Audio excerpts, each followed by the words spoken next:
Hello and welcome to a recorded video. It's been a long time since I've done one. I think about a couple of months. I'm going to try to recreate a bit of playtime a few weekends ago, doing some writing and photos for an article that I've been writing, and I thought I'd recorded it, but I hadn't, so I'm going to do it again. I'm not going to show any turning, it's just going to be the colouring. So on here I've got my bit of wormy sycamore that's been used quite a few times. I'm going to put some texture on it, spray it black, and then do some centrifuge, but a bit different from the other ones that I've already done so far this year and a couple from 3 years ago. So sit back, buckle up, enjoy the ride, or the spin I should say.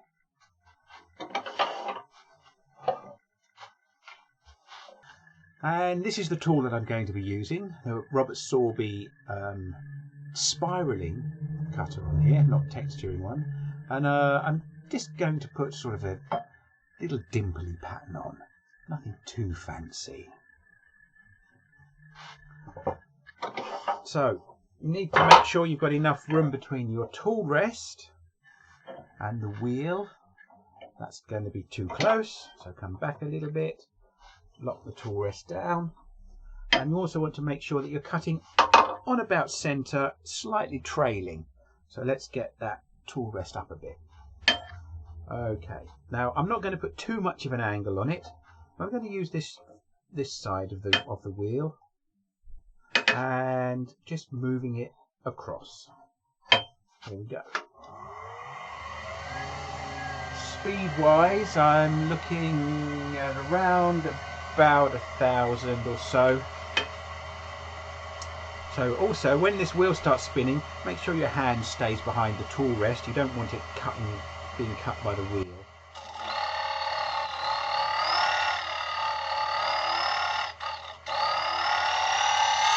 And I'm just going to feather the texture out to the end. You get a nice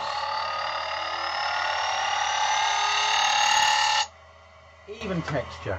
I haven't even sanded this finish, but that's beginning to cut. I think you can see a little bit of it, not showing hugely well, but you'll see it more on the finished piece. I think I'm just going to cut up a little bit.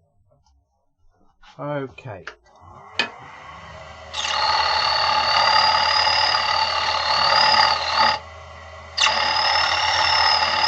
And I don't mind if it's in bands of texture. Different bands where the colours are going to go different anyway.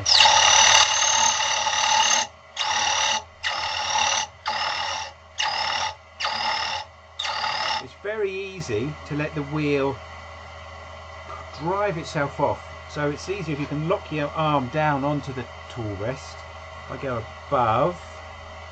So I'm locking my arm down on the tool rest, and rather than moving like this, I'm just squeezing my hand. And that resists the forces very nicely.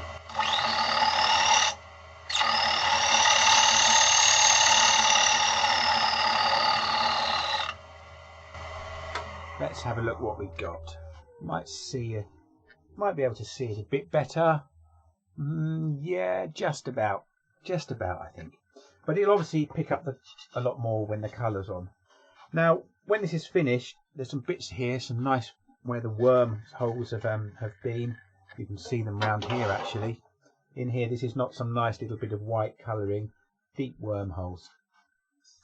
I haven't got an awful lot of wood left there because this has been used quite a few times, this blank. So I'm going to just leave that sprayed black. So, rattle can time.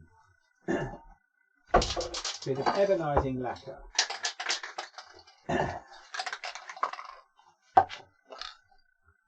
And a bit of sealer as well.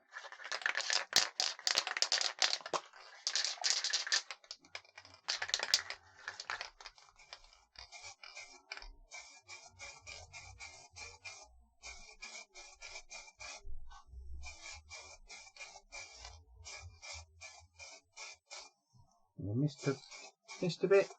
Right, that needs a little while to dry. And while that's drying, I'll get shaking the lacquer cans.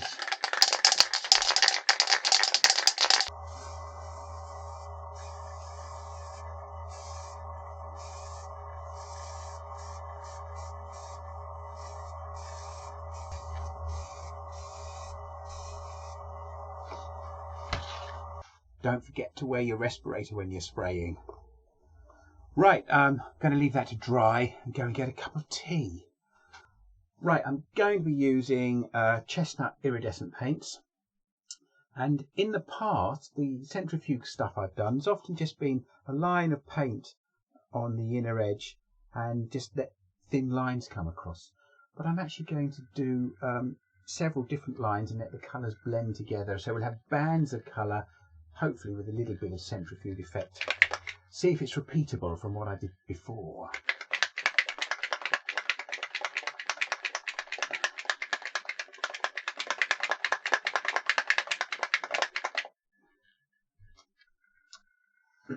So, rather messy old little bit of a pot here.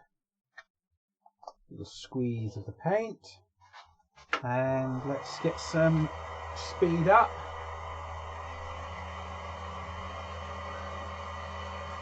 Paintbrush. I'm going to put this in about the middle. Quite a bit of paint needed to get it to spin out. Should just be able to see it spinning out here. Let's just put a little more on. And then I'm going to put a little line there.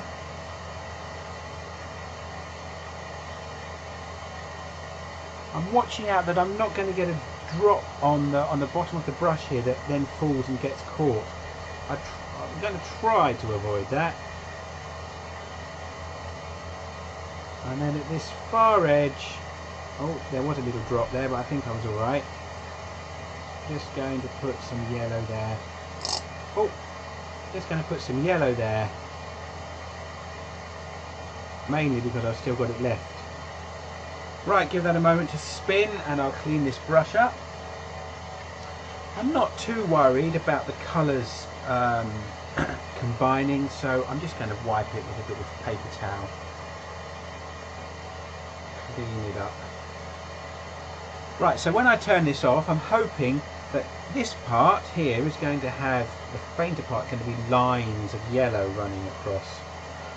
I'm keeping it spinning a bit longer because it's not as warm as it was earlier in the year, or earlier in the week even, and it'll help it dry.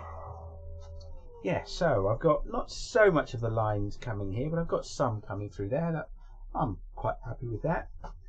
What I haven't got is, because I'm working on a rim where the middle is already turned out, I haven't got a centre part that I can test to see how dry it is. But I'm going to use Azure is the next colour I'm going for. Very overexposed the picture. Sorry, I need to sort that out, but I'm in the zone. Shake, shake, shake.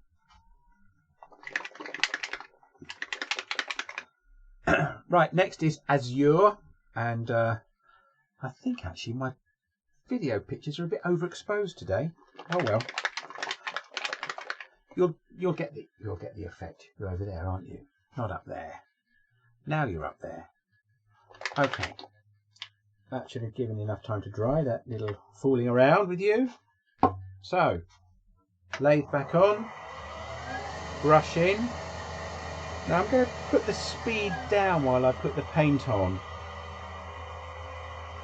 and then I'll turn it up when I feel I've got enough of the blue paint on.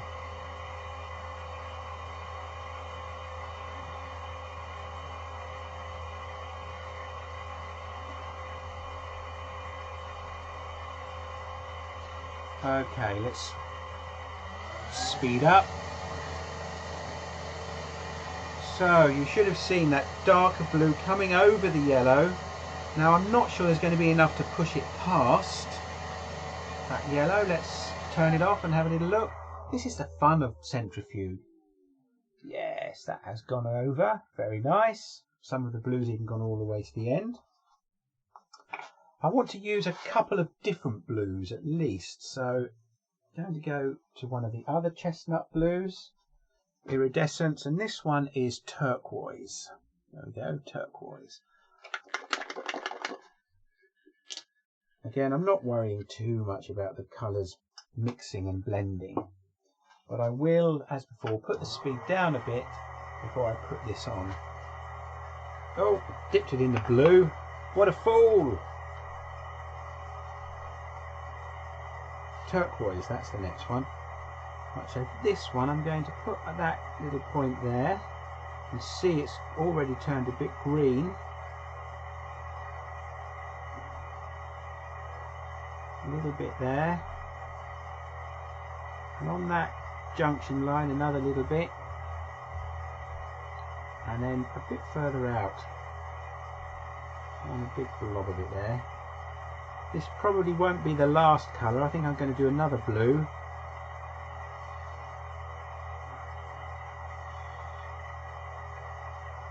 Okay, and speed up.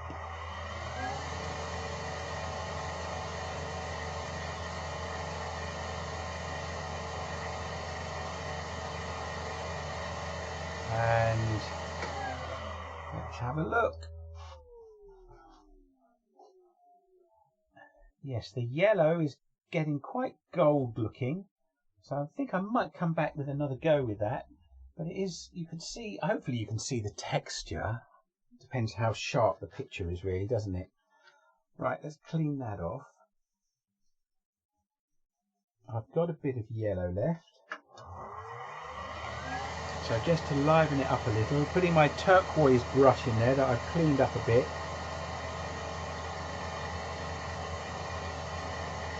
Just a little line of this in a couple of places or so. Come on, let there be enough for a little bit more. Okay. And then the turquoise that's left and a bit of the blue, making a bit of a green colour there.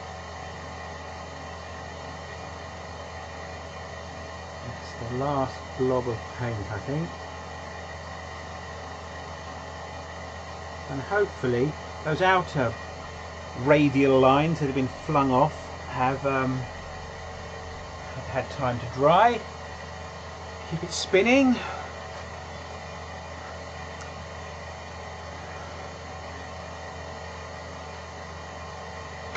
And turn it off.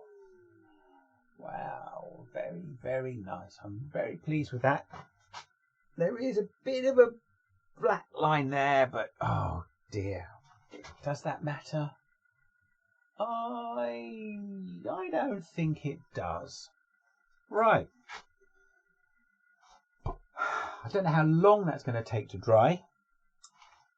The one I did the other week, I tried to test how dry it was with my finger.